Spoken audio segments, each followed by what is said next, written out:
Hello, hello, soyez les bienvenus. Nous sommes ici pour la leçon de ce mercredi. Il est question de la coupe de Jésus. Est-ce qu'on peut la boire? Est-ce qu'on pourra s'asseoir à droite de Jésus? Est-ce qu'on est prêt vraiment à le servir et à accepter les conséquences de ce disciple-là?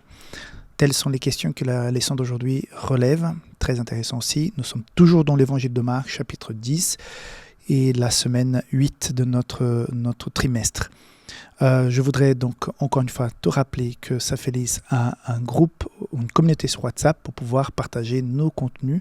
Je t'invite aussi, si tu le souhaites, à faire en sorte que ton groupe auquel tu appartiens, que ce soit au niveau de l'église, de la famille, si tu penses que les contenus que nous envoyons sont intéressants, tu peux faire en sorte que ton groupe puisse être membre de notre communauté. Et comme ça, tu peux envoyer les choses que tu envoies normalement dans ton groupe, mais ils vont aussi recevoir les contenus qui viennent de notre communauté. Donc, c'est intéressant et plus facile. Voilà. Donc, ceci étant dit, passons à la leçon d'aujourd'hui. Donc, leçon du mercredi, pouvez-vous boire la coupe que je dois boire? On est du verset 32-45 aujourd'hui. Il est question de ce moment où Jésus parle un petit peu de ce qui va lui arriver. Ils étaient en chemin pour monter à Jérusalem et Jésus allait devant eux. Les disciples étaient troublés et le suivaient avec crainte. Voilà, Jésus commence à expliquer un petit peu comment les choses vont se passer. Après, il explique comment il va souffrir, comment il va être mis à mort, qu'il va ressusciter. Et j'imagine que ce n'est pas la première fois que Jésus fait ça. J'imagine que les disciples sont un peu... Ils doutent un peu, ils disent, mais c'est pas possible.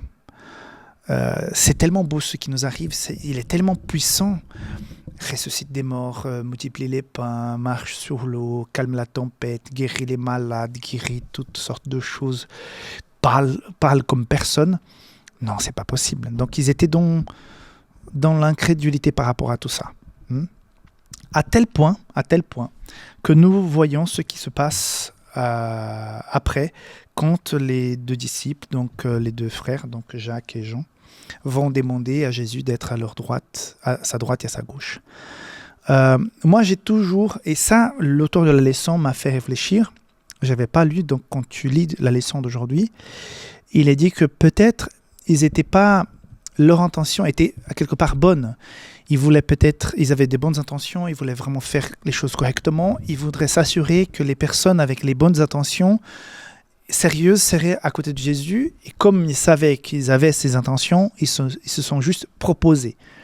J'avais jamais pensé à ça. Je pensais toujours qu'ils étaient un peu bêtes et à côté de la plaque, comme nous pouvons l'être aussi. Je ne suis pas en train de dire qu'on est mieux qu'eux. Mais l'auteur de la leçon m'a fait réfléchir que peut-être c'est dans l'innocence qui se sont proposés, dans l'innocence, je n'ai pas d'autres mots, par manque d'expérience, par manque de maturité, dans l'innocence, ils ont dit, mais Seigneur Jésus, je pense que nous pourrions être à droite et à gauche parce que nous allons faire les choses correctement. Comme ça, tu vois. Et là, la façon comme Jésus répondit, et ce qui a été dit concernant ce qu'ils allaient passer, c'est surprenant quand j'ai dit, effectivement, vous allez boire de ma coupe, entre guillemets, non? Parce que Jacques va être mis à mort rapidement, et Jean bien plus tard, dans l'île de Patmos, où j'ai déjà eu le privilège de visiter et voir un peu comment ça se passe au niveau de cette île. C'était pas simple, à mon avis, de vivre là-bas. Mais on voit que, encore une fois, Jésus était à un niveau et les disciples à un autre. Et je pense que c'est très facile pour nous, lecteurs, 2000 ans plus tard, de juger, de dire « Oh, comment ils étaient bêtes, comment ils étaient à côté de la plaque ». Et j'ai l'impression que nous pouvons faire un petit peu la même chose. On peut croire que nous sommes de tel rang, que nous avons telle expérience, que nous avons vécu de telles et telles choses dans notre vie. Nous avons déjà eu des responsabilités et ça nous amène à croire que nous sommes à un certain niveau différent des autres. Mais ce que Jésus est en train de rappeler avec cette histoire, c'est que nous allons tous être jugés par Dieu. Nous allons, par la grâce de Dieu, être sauvés. Mais en ce qui concerne notre place, et je pense qu'il y aura des fonctions, des responsabilités au ciel, mais en ce qui concerne notre place, notre fonction, moi, si j'arrive à être au ciel, un simple membre assis pour écouter la prédication et voir tout ce que les autres font, je serais content d'accéder, de pouvoir vivre éternellement avec Jésus. C'est déjà super. Alors, quelle responsabilité vais-je avoir là-bas? J'en sais rien. Quelle sera ta responsabilité? Je pense que nous aurons tous des fonctions, des responsabilités, des activités. Quelles seront mes activités? Je ne sais rien, mais le simple fait d'y être, c'est déjà super. Bon, voilà, je remercie l'auteur de la leçon qui m'a fait réfléchir à un autre côté que je n'avais jamais réfléchi par rapport à ces deux-là.